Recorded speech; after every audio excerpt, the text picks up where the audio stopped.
আজকে সকাল 10টায় কুড়িগ্রাম জেলা রিটার্নিং কর্মকর্তার কার্যালয়ে মূলত প্রার্থী যারা রয়েছেন তারা সমর্থকদের নিয়ে আসেন এখানে প্রতীক নিতে। আর প্রথমেই হচ্ছে রিটার্নিং কর্মকর্তার কার্যালয়ে আচরণবিধি নিয়ে দীর্ঘ আলোচনার পর কিন্তু প্রতীক বরাদ্দ করা হয়। আর এই প্রতীক পাওয়ার পরপরই প্রার্থীরা কিন্তু আসলে সেখান থেকে বের হয়ে কার্যালয়ের সামনে যখনই আসেন, বাইরে আমরা এসে যেটা দেখছি বা এখন যেটা দেখা যাচ্ছে যে এখানে আসলে কর্মী সমর্থকদের একটি ঢল নেমেছে। অর্থাৎ এই মুহূর্তে জেলা প্রশাসক কার্যালয়ের সামনে যে ছবি, সেটি হচ্ছে যে ভোটের যে উৎসব, সেটি কিন্তু আমরা আজকে দেখতে পাচ্ছি যে আসলে ভোটের প্রতীক বরাদ্দের পরেই কিন্তু এখানে যখনই প্রার্থীরা আসছেন তার কর্মী সমর্থকরা সেখানে এগিয়ে আসছেন এবং আমরা দেখছি যে দল বা প্রতীক এবং প্রার্থীর নাম ধরে কিন্তু এখানে মিছিলও হচ্ছে।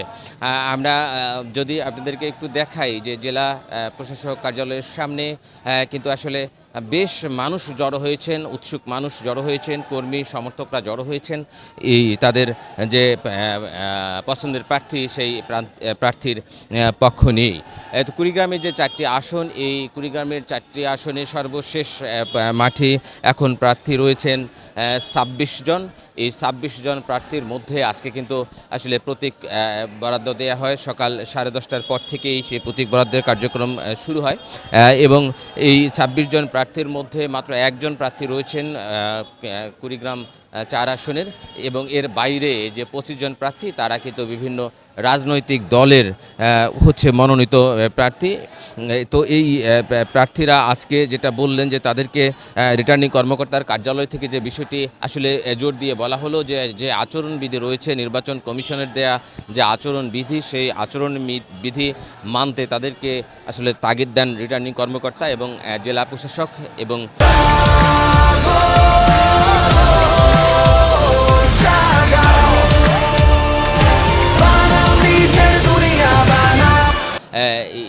যারা প্রার্থী রয়েছেন তাদের কেউ কিন্তু মুক্ত আলোচনার জন্য এখানে উন্মুক্ত করে দেওয়া হয়। প্রার্থীরাও কিন্তু বেশ কিছু অভিযোগ বা বেশ কিছু পরামর্শ বা তাদের বেশ কিছু দাবি তুলে ধরেন রিটার্নিং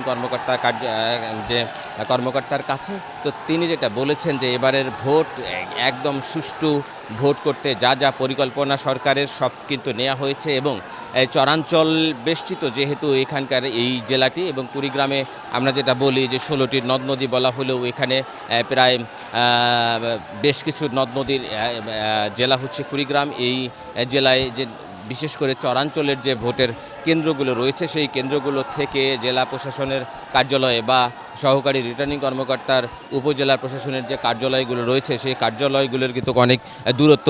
তো সেই জায়গাগুলোতে আসলে আইনশৃঙ্খলা বাহিনী পৌঁছানোর থেকে শুরু করে যে ভোটের গণনা এবং সেই এলাকার ভোটের যে পরিবেশ, সেই পরিবেশ নিয়েই কিন্তু আসলে অনেক প্রার্থী কথা বলেছিলেন। তারা কিন্তু যেটা রিটার্নিং কর্মকর্তা যেটি বলছেন যে আসলে যেহেতু এখানে নদীবেষ্টিত এবং চরবেষ্টিত এই এলাকা রয়েছে, সেই এলাকাগুলোতে যেভাবেই আসলে ভোট করলে বা যেভাবেই সেখানে ব্যবস্থা নিলে সুষ্ঠু ভোট এবং সময় মতো সেই ভোট গণনা থেকে শুরু করে ফলাফল দেওয়া সম্ভব, সেই বিষয়গুলো তারা কিন্তু গুরুত্ব দেবেন। একই সাথে এখানে বেশ কিছু অভিযোগও এসেছে। তারা যেটা বলছেন যে সাম্প্রতিক সময় অর্থাৎ এক দলের প্রার্থী কিন্তু তিনি সেখানে অভিযোগ করেছেন যে আসলে বিভিন্ন দলের প্রার্থী বা অন্য দলের প্রার্থী তার সমর্থকদেরকে আসলে বাড়ি বাড়ি গিয়ে তাদেরকে আসলে নানা রকম ভয়ভীতি দেখানো হচ্ছে, এমন অভিযোগ এখানে উঠে এসেছে।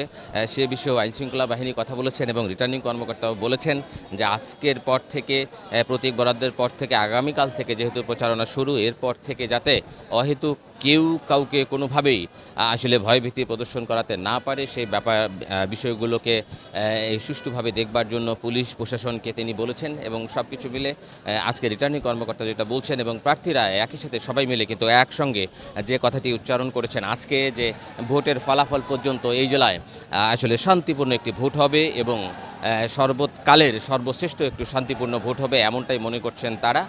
এখন এখান থেকেই কিন্তু প্রার্থীরা, আমরা প্রার্থীদের সঙ্গে কথা বলে যেটা জেনেছি যে তারাও কিন্তু আসলে এই আগামী ভোটের দিন পর্যন্ত যে কর্মপরিকল্পনা তারাও কিন্তু সেটি ঠিক করে রেখেছেন, প্রতীক বরাদ্দ তারা পেয়েছেন, এরপর থেকে তাদের আসলে ভোটে জেতার যে কার্যক্রম সেটা কিন্তু তারা শুরু করবেন।